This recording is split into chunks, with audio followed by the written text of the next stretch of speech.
It's been the hottest topic for the past week. Here's a question. Is there more at stake in the Strut move than just lost revenue for a few vendors? Here's one argument for you. We're turning our back on a big part of city history and discouraging any attempt to revive it again. Memphis has Beale Street, Atlanta has Sweet Auburn, and back in the day, Chattanooga had the Big Nine. A few years ago, Nordia Epps recreated the heyday of MLK Boulevard for our Our Town series, and we thought it might be worth dusting off again for this current debate. She's referred to as the Empress of the Blues.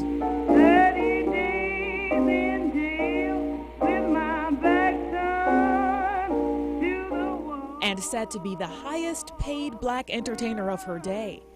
From the late 1800s to the early 1900s, Bessie Smith sang and danced her way into the hearts of people all over America.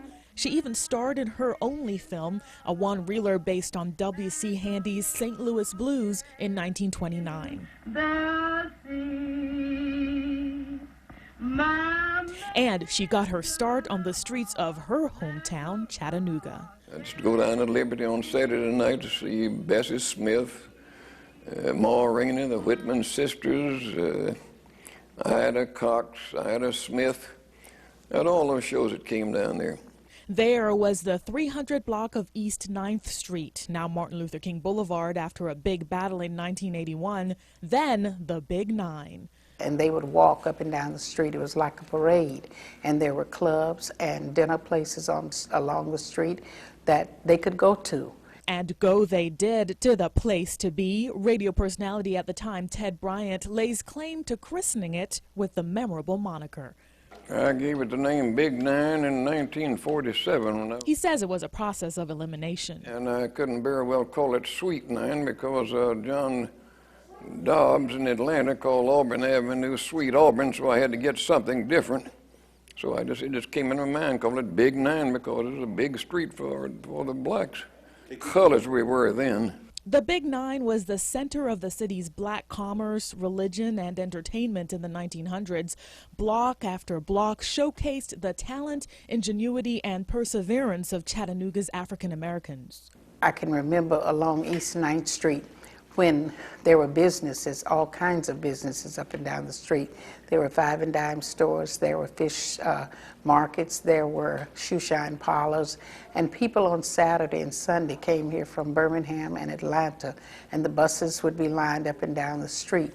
The McGee family started the Live and Let Live barber shop in 1933. The family lived in the back of the shop on 9th Street. That's where Virgil McGee Sr. was born. I worked in the shop as a shoe shine boy as soon as I was big enough to shine shoes.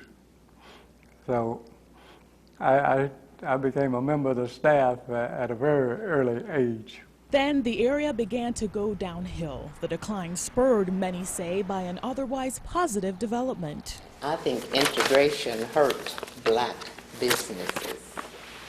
There will be more, and they'll be down here on Big Nine, but I don't think that it will ever be business as usual as we knew it then.